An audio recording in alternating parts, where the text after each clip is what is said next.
So that to understand who the Moors were, you then would have to understand the three distinct dynasties of the Moorish Empire from 711 to 1492. The first being the Umayyad Abbasid, the second being the Almoravid, and the third being Almohade. And what's important in terms of understanding these three dynasties and how long they reigned and what they brought to the civilization, you would have to understand not just North Africa, you have to understand West Africa. But to understand what would populate West Africa with civilizations that could bring forward great things, you'd also have to understand what happened in North Africa as it relates to a particular river and what exactly was going on in Africa at a certain time in history. Climatological experiences. Go back 5,000 years before the Common Era, you're dealing with what is called the AHP, the African Humid Phase.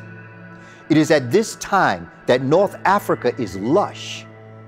It has trees, it has forests, it has savanna grasslands that's growing fruits and vegetables.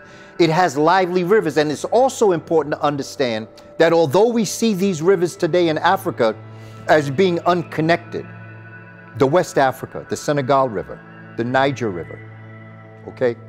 In Central Africa, you have the Congo River. In East Africa, you have the Hapi or the Nile River. When you go down south, you have the Limpopo and the Orange River. What's important to understand is that during this humid phase, this wet phase, all of these rivers were connected. And there was lively trade going on. There is evidence of trading merchant materials that came from West Africa. You got it in South Africa. There are things that are grown in South Africa that you see in East Africa. There are things in Central Africa that you see in North Africa. And so we also have to know that the beginnings of the human family, the Twa and Mbuti people from Central and Southern Africa, began as hunters and gatherers. But then they got on the rivers and they began to fish. This is where they got a lot of their vitamin D. This is where they got a lot of their supplement food. They became fisher people and they became water people, and they traveled across the entire African continent.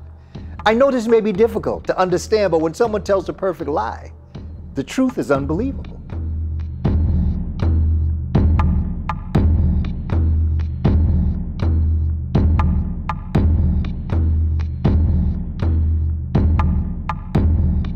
And so that as an African people, Africa was a lively trading group of people. You have ivory, elephant ivory, in Italy. How did it get there? You have ivory in America. How did it get there?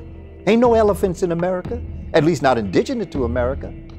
And so what you have to ask yourself, that these cultural anthropologists don't want to get into, because they know that they're going to have to go black. They're going to have to understand that this is what Africa contributed to the world. We're not talking superiority or inferiority. That's not the point. The point is, what is the truth that brought civilizations into where they are today, that the Western world is now the recipient of? How did it happen?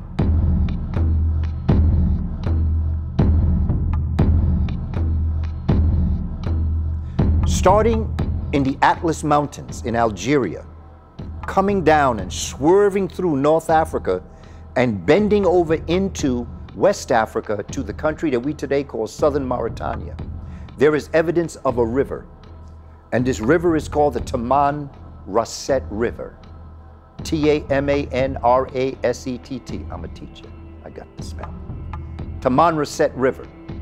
And this river was a lively trading place between all of these African peoples from West Africa to East Africa to Central Africa to Southern Africa, and all the tributaries and the lakes that branch off from that allowed these traders to go all over the place and travel.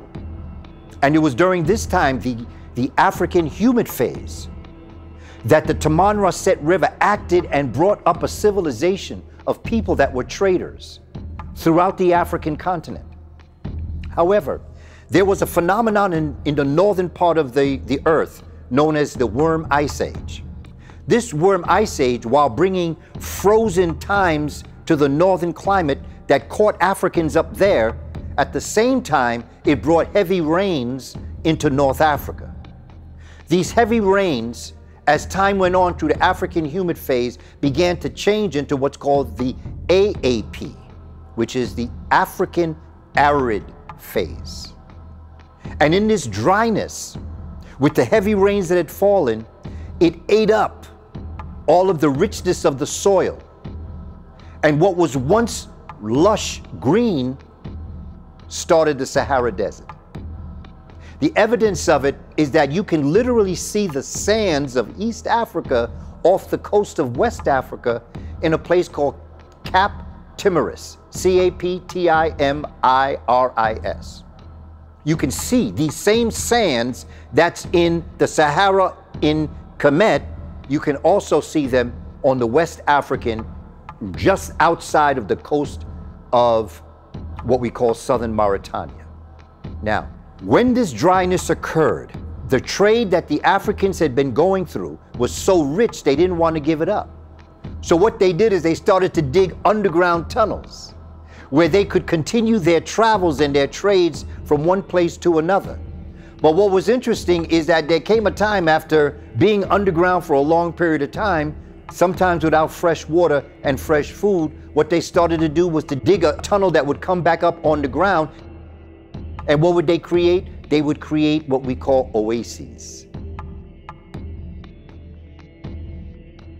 And these oases is where they would freshen up their animals, freshen up themselves for food, get fresh water, and then they'd go back underground to continue their trade wherever they were going, east, west, south, or however.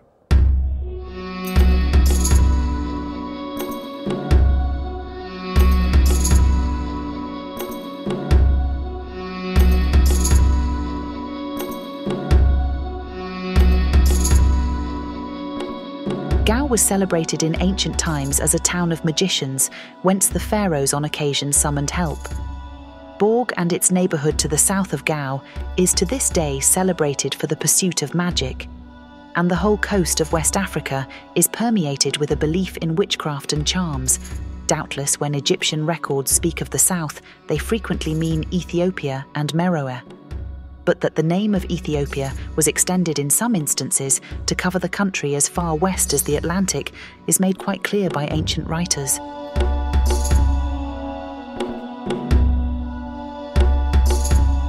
I may mention a fact told me by Ziber Pasha when, during his confinement at Gibraltar in 1886, he related to me the history of the foundation of his ephemeral empire. He was informed that he had to fight against magicians who habitually came out of the earth, fought, and then disappeared. A careful system of scouting disclosed to him the fact that they came from underground, and when, after cutting off their retreat and conquering them, he insisted upon being shown their place of habitation, he found it to be deeply buried in the sand, a wonderful system of temples, far finer, to use the words in which he described it, than modern eyes have seen in the mosques of Cairo and Constantinople. It was, he said, such work of massive stone as was done only by the great races of old. Through this underground city of stone there ran a stream, and by the stream his native antagonists lived in common straw native huts. "Were your people then," he asked them, "a nation of stonecutters?" And they said, "Oh no, this is not the work of our forefathers, but our forefathers found it here, and we have lived for many generations in these huts."